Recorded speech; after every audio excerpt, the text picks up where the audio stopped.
GM everyone, welcome back to another episode of Touchgrass Podcast. We have DMH from Fluid, a very timely episode with what's happened over the weekend. Resolv had a hack, and Fluid was one of the protocols having exposure. We wanted to talk about what's the response been like from the Fluid team and what going to do in terms of covering the bad debt. And we also going to talk about some of the recent upgrades and DeFi in 2026 in general. Thank you so much for taking the time, DMH. I know it's been pretty crazy 24 hours. Yeah, hi everyone. Thank you for inviting me to the podcast. And yeah, it's been a tough day, but we kind of solved most of the things. So happy to to give more light on the past 24 hours and on anything else, of course. Awesome. Why don't you start with what exactly happened with Resolve and how it happened in terms of why was there this kind of why was the DPEC why did the DPEC happen and why was Fluid had this exposure in terms of someone actually using the protocol. What are some things they should know about and understand about this incident? Yeah, so first of all, let me start with explaining what is Resolve. So Resolve is a protocol which has its delta neutral stablecoin. It's similar to Ethena, which I think everyone knows, but actually Resolve has some other features that Ethena doesn't have, and very important feature of the Resolve is that they have a tokenized insurance fund, which is called RLP, and this is actually the reason why we thought that Resolve is a very secure protocol. It's kind of the model is more secure than Ethena has, and why we liked it in general, like why we were okay with having Resolve on Fluid. And yesterday there was a security incident with Resolve. The main, like, very important to understand that Resolve was not hacked. Like, the smart contracts were safe. The Web2 infrastructure got hacked, and the exploiter got access to minting unbacked USR. So he minted around 80 million of unbacked USR, and he immediately swapped it on the dexes, and also users started buying this USR, which costed zero, and started borrowing against it on lending markets. And it's not like most of these users were just meth bots. Yeah, it's maybe there were few sophisticated users who did that, but most of these came from meth bots like Coffee Babe and others. It's they do it atomically. Every block they created like 3,000 positions. They were just arbitraging. Yeah, they were just buying cheap USR, putting on the lending market, and borrowing against it stable coin. So they were just doing arbitrage, and they are doing it atomically. Um, so after this, we got around $18 million of bad debt on Fluid, and there is also a lot of USR, which doesn't cost anything on Dexes, but Resolve still has the backing for all that USR. So all users that were on Fluid and in other places before the hack, um, they are safe in a way that Resolve doesn't lose any of its backing. Resolve still holds $140 million of liquid backing for their tokens. Yeah, so once this happened, once USR got hacked, we first of all, Fluid has its own limitations, or like automated ceilings, how much of assets can be borrowed at any given moment. These ceilings kicked in, but still, like, because there were a lot of chains, a lot of markets, like overall debt reached to $18 million against this newly minted USR. Yeah, so automated settings kicked in, and also like within 30 minutes or 1 hour, we paused all USR markets from the Guardian multisig, and we started working like on solutions, what we can do. We assessed the situation, we spoke with Resolv, and mm, it became clear pretty fast that Resolv has the backing. Resolv will be able to repay maybe all of losses on Fluid, maybe the biggest, like majority part of losses. I mean, at the very least, they will be able to repay everything what was there before Resolve was hacked, and there is also this bad debt of $18 million, which they are likely also able to repay. But we wanted to make sure that even if Resolve doesn't repay this extra $18 million, we have enough funds to cover it for our users, because. I think about lending markets. People look for safety. They want to be sure they are not left with any bad debt. And once this security incident happened, of course, people started removing money from Fluid, and in our best interest was to make sure that we can repay all the debt as soon as possible, so users can stay confident that nothing is wrong with the protocol, the money is there.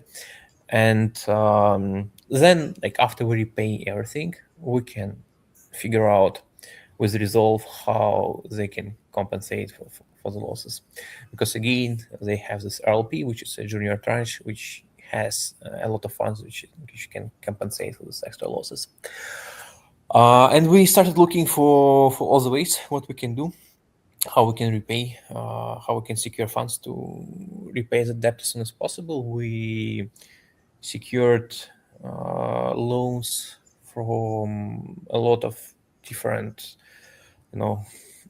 supporters of Fluid, including Konstantin from Lido and Cyberfund, including Meow, uh, and some other users. Also, core team is contributing own funds to to repay any of the bad debt on the protocol, as well as we have the treasury assets that can be used to repay the bad debt.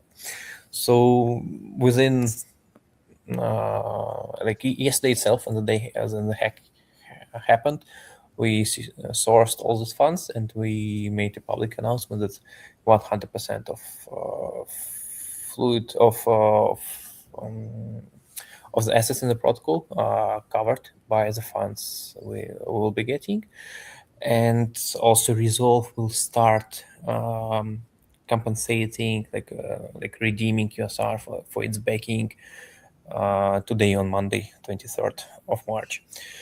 So this brought back the confidence to the users, but the actual repayment will start likely today. So we still have to go through this process, and then everything will be secure. Yeah. Meanwhile, users of course suffer from this volatility of rates on the market.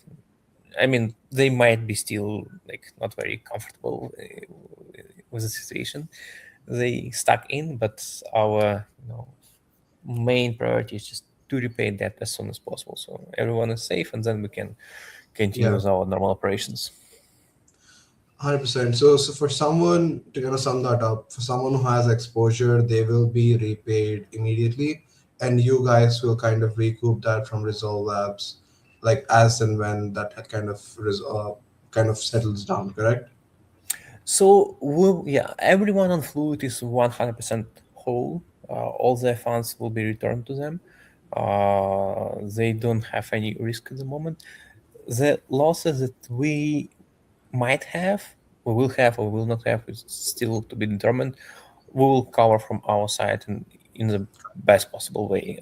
It can be coming from Resolve, or we might take this loan that we'll have to repay maybe with future treasury earnings. So there will be some ways how we will recover.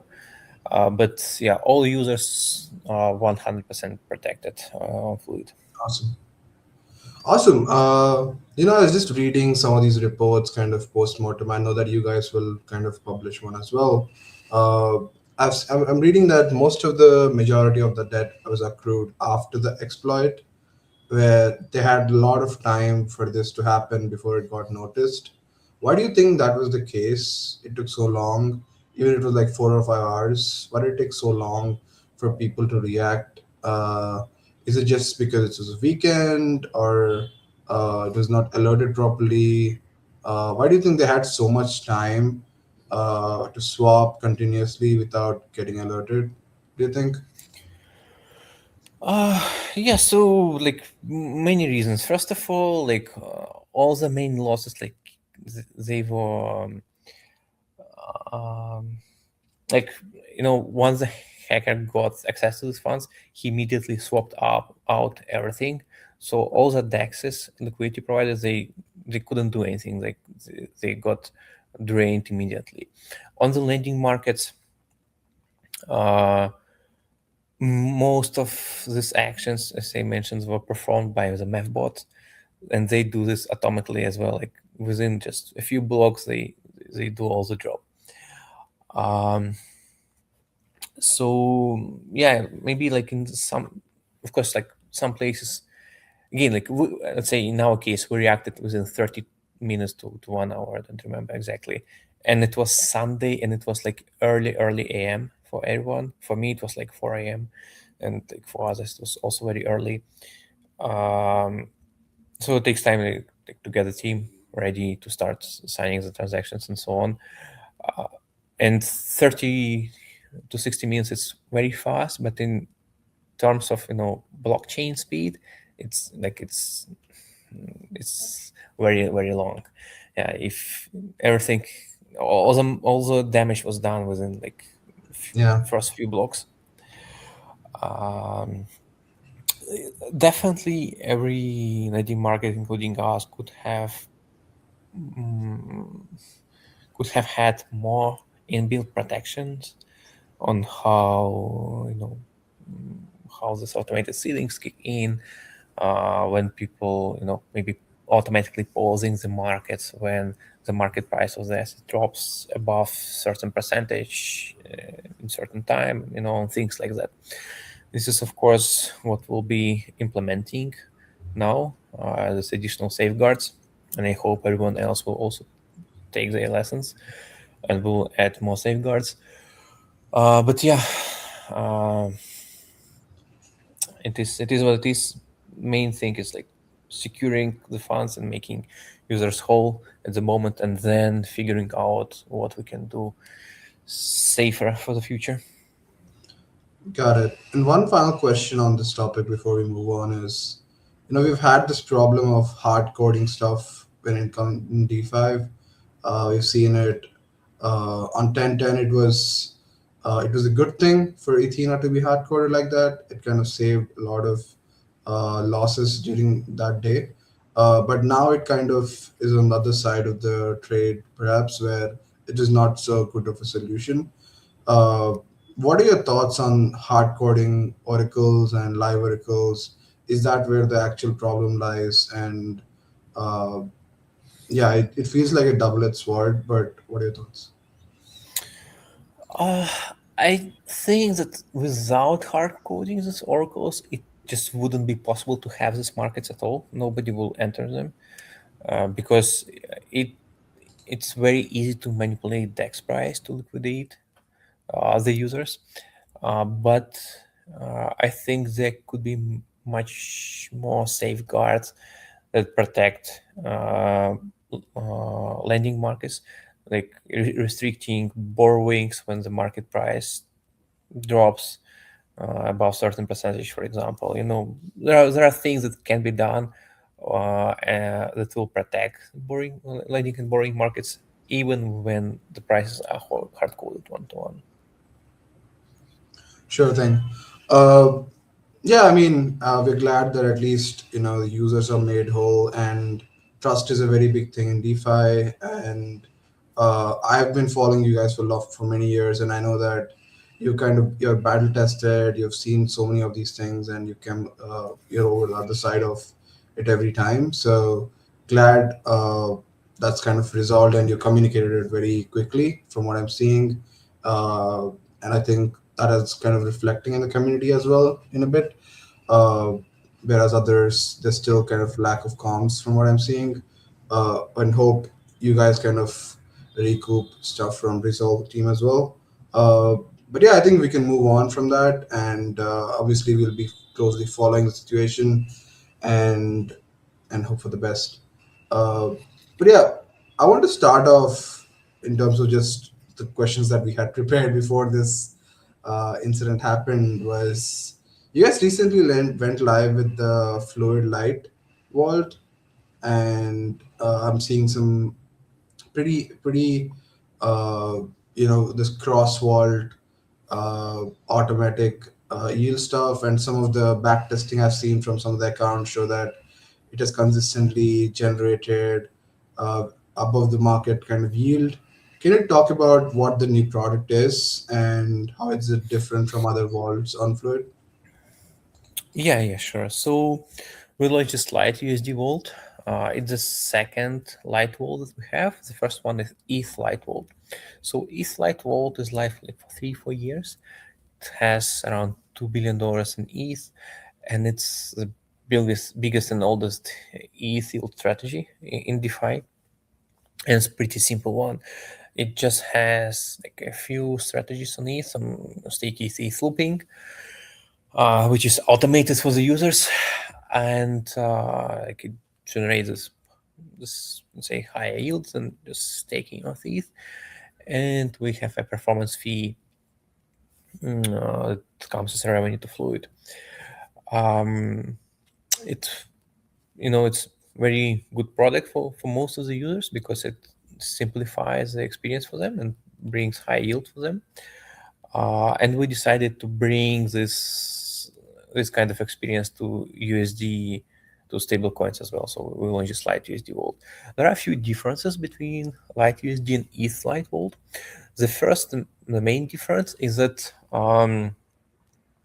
Lite USD will have fixed APR. So we'll be always giving users at current market conditions it's like 6% APR. But if market conditions change, we can increase or decrease the fixed APR the users are getting. The reason we did so is because we had a lot of experience with our ETH Lite Vault and we saw user behavior. And sometimes there's this yield strategies. They underperforming. So let's say 90% of the time, the strategy is yielding well above the staking rate, but 10% of the time the yield is lower because the carry becomes negative something, and let's say the APR is 0% at the moment, even for one day. So users see, okay, today is my APR is 0%. I I will just leave and stake my ETH or do anything else because my ETH is not yielding anything. And they will leave. They might return, they might not return. And it's bad for us because we are, like have this volatility in TVL. I mean, like people are coming and leaving. And it's also bad for the users. So because they have to monitor the yields all the time, they come and go. They have more operations overhead and so on. So instead, with Lite USD Vault, we decided to provide this fixed APR. We do not charge any performance fee. So the revenue for the Lite USD Vault is everything that we generate above 6%. And when the yields are lower than 6%, then we just compensate from our revenue to the users, and they still get the 6% APR. So users don't have to think too much. They get this very simple experience that they are getting this 6% APR or whatever the fixed APR is, and yeah, and that's it. Plus, yeah, and just one more thing, Mhm. there's one more difference with between ETH Lite Vault and USD Lite Vault is that USD Lite Vault is also cross-chain. So it will be tapping into opportunities on Ethereum and on other chains that we support. Yeah, would you say this product is more like a tranched product? Is that sort of the comms here on the light product? It's not tranched at all. It just some different yield strategies on stable coins that give you above market rates. That makes sense. And then DMH, one thing that I do want to ask about, obviously with Fluid success and all the TVL growth that you've seen in the past few years, We've seen Fluid become like the home for a lot of stablecoins, and a lot of users, a lot of majority of the volume comes from these stablecoins. What do you think has been like the most attractive reason for these users to come on? And what sort of prompted the team to focus on stablecoins as the primary focus? Yeah, so a few things here. First of all, like, Fluid just provides the best experience to the users, both lending market and DEX. Because it's it's a bit more complicated to promote Fluid right now, given that there is a CSR thing. But again, this is nothing wrong with with Fluid or Fluid smart contracts. It's even nothing wrong with CSR smart contracts or anything. It's like an off-chain hack of USR. It's similar to what happened to Bybit. Sorry that I'm getting back to that, but I remember like Bybit got hacked last year when it was off-chain infra got compromised. So we can say it's something similar what happened to Resolv. Yeah. So what I was saying that Fluid smart contract are safe and they work as intended, and this small incident that we have now, it's fully under control and no users will lose their funds. Um, yeah, and Fluid, as I mentioned, just provides the best experience on the lending market, and on the DEX is the most profitable for the user. So it's very they just come organically to us. Yeah. And the reason why say Fluid became a home for stable coins is again because we just have the best infra for that, especially our DEX V1, which which is specifically focused on stable coins. It provides this experience to users and protocols that they cannot achieve anywhere else. That's why they're coming to us. Uh, yeah, Yeah. I hope it clarifies. Yeah, 100%. I think that's obviously, I think, where the majority of traction is in some of these consumer DeFi products, where most of the time they see the most yield in the simplest manner, and an average user is willing to deposit, and even some of the bigger guys are willing to uh, put their money into some of these vaults and pools. But one question, DMH, that I had, and I think we've talked about this in January as well, regarding isolated risk in DeFi, where people, they are maybe not like someone who's sophisticated as you and maybe others in DeFi can understand some of these risks and where how the money is being routed to generate the yield, the sources of them. But someone who's maybe just downloaded an app, maybe some other app, and they're built on top of these vaults and they're generating yield that way. They don't know where it's coming from exactly, or they're not educated in the proper sense. How is Fluid kind of doing that, to make sure the users know where this is coming from? And is there something you specified on the website or something? Because the normal apps, let's say some of these money market apps or just DeFi stuff, they promise you these 6% yield, but maybe they don't even know if their money is being exposed to the USR incident right now. So in terms of like education, and I know that you have been doing it a lot on your own Twitter, but how as a team, is that like one of the biggest focus in DeFi for you guys as well? Whereas explaining how the yield comes from and some of the isolated risks that we have seen in DeFi, like over the past 6 months itself, like so many incidents have happened. Yeah. So a few things I want to say here. First of all, yeah, like for the power users who already know DeFi, how it works, our UI is pretty uh, I mean, it's pretty clear from the UI what exposures they have to, where the yield come from, and so on. For the newer users, it might be more complicated. I mean, it depends on their overall knowledge of DeFi. But in general, I'm not even sure that all users really want to know where the yield come from.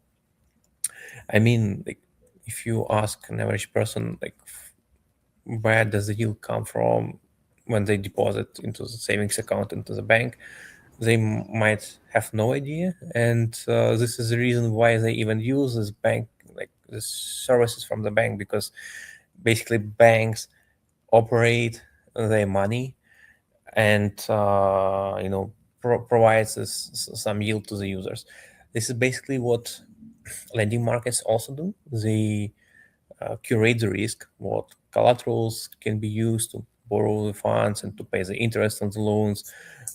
Maybe there's some like Light USD Vault. It has some strategies underneath that generate higher yield, and so on. So yeah, like coming back to your question, like sophisticated users, they know all they need and want to know. Newer users might not know, and they might even not want to know. Yeah, the reason why I bring it up is because maybe some of the apps that are promoting these safe yields, maybe they have exposure to some of these vaults or curator vaults, and it's always kind of risky to put your money into curators that are not yet kind of vetted, or and those risks are not highlighted to the end consumer in some cases. But yeah, I've also always, as you said, I always found Fluid to be incredibly transparent, and the UI is pretty smooth. And uh, but on a personal question that we had, I think, I know that Rachit and you guys worked in the past as well, and been following you for some time. And I think you've recently announced that you transitioned to Fluid Foundation so far role. How has that been like so far? And is it like, is the structure different? I know that you made a recent announcement as well. Yeah, like to be honest, there's no difference for me. It's more of a like legal thing, because I mean, like first of all, why do we need this foundation? We need it because sorry, because the DAO uh, is not legally recognized anywhere in the world, and whenever we speak with different parties, they, I mean, like some entities and so on, they always need some legal counterparty, and like even like for signing NDAs, for example, and whenever they give some incentives that we need to distribute on the markets, whenever any deals are there, they need legal counterparty. So we were using like like own company for that, which is not Fluid actually. So basically, like we were operating on behalf of Fluid, but there is no connection, like real connection between Okay. that entity we were using and Fluid protocol. That's one thing. Second thing is that a DAO cannot hold any rights of the protocol, like the AP rights, the front end UI, the web URL of the protocol, and so on. So with the foundation, we can transfer all of this to the foundation itself, and foundation will act on behalf of the DAO, and it will be basically like a legal wrapper for the DAO. That's the whole idea behind the foundation, and um, yeah, and like foundation doesn't have ownership, uh, but it has to have directors, and I'm one of the directors for the foundation. But that announcement I made was, just I would say just to get more attention to the phone, to this news that we're establishing the foundation. But yeah, my role in the protocol like didn't change much. That makes sense. How's it like working with Samyak? Just for context, DMH, both Soumya and Samyak are like legends in the Indian crypto scene, at least. How's the experience been working with them? Like Samyak is just the best. I mean, you won't find like many people who are smarter than him. And also, I can tell you, like even if we're speaking about yesterday's situation, like we've all been working a lot, but it's mostly because of Samyak and Samyak reputation we can get these loans from all the like OGs in the space. It's conditions we got from them, and because they know that first of all we will not go away with the mine. They know we will repay. They know we're for a long time in the space. Uh, they just trust his word. If I come, to one of them, it won't be that easy. I mean, there will be a lot of questions, and like I cannot guarantee any result. With Semic, it's surely much easier. Um, and this tells you a lot that you know a person like Semi can come to anyone and he will get any funding we need in that situation. And yeah, that's one thing. And overall, how he was handling the situation, how he was awake for the whole day, how many communications he had on his own, and so on. And like he was super calm all day long, despite like we were like in super stressful situations. 8 years of his life were on the table basically. But yeah, he was like he handled everything perfectly, and yeah, I enjoy working with Semic. Incredible. Yeah, I mean, I think we both, and I've been following him. And I don't when it was 18, Rachit, when he started the 18 or 19, which was crazy at the time. But yeah, DMH. Another thing that we wanted to talk about is Fluid's expansion to other chains. Obviously, you guys are one of the biggest, second biggest on ETH, just behind Uniswap, and you've been doing crazy record volumes. But last year, you kind of expanded to other chains like Solana as well. And you announced collaboration with Jupiter team and kind of expanding the utility on some of the lending markets on Solana.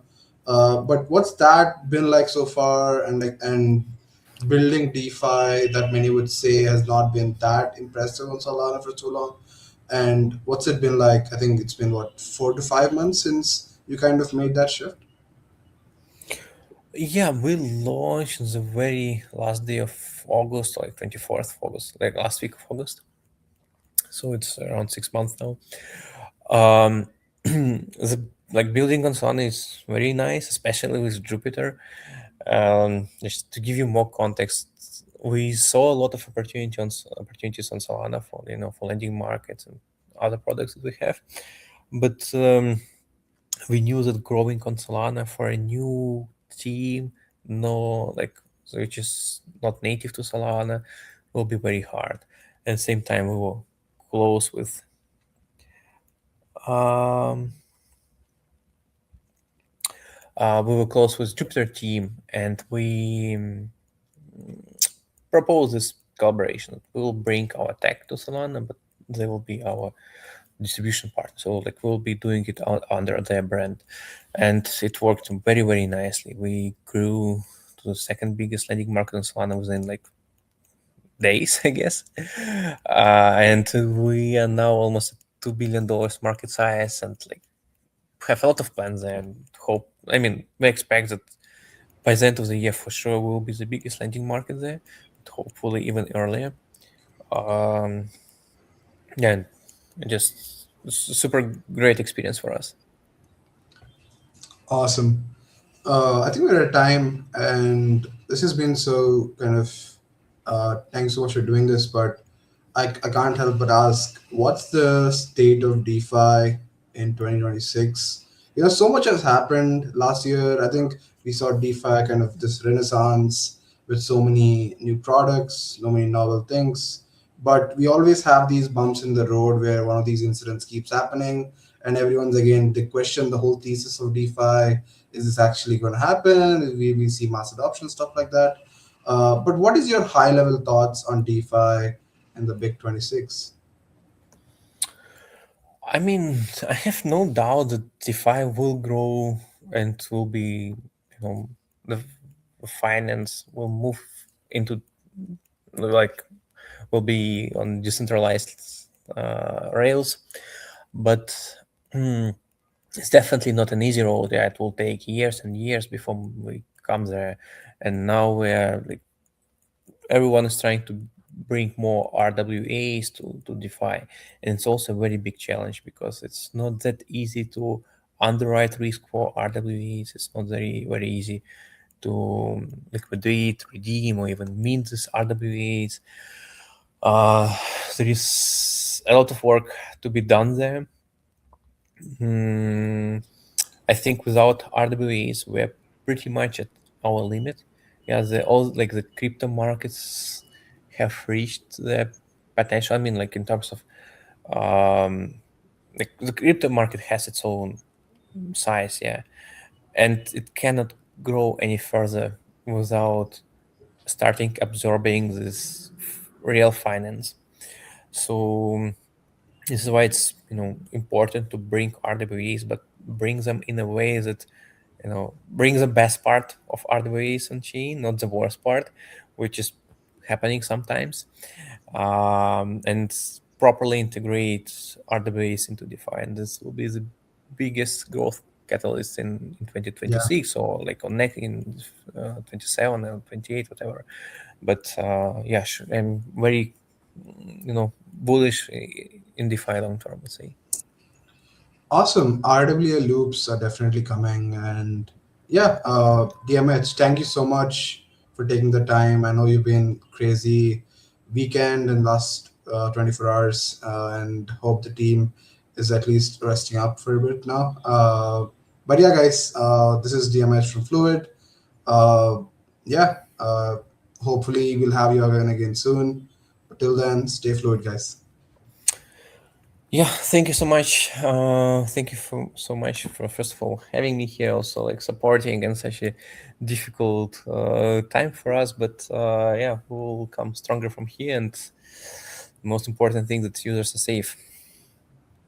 100%. Thanks so much.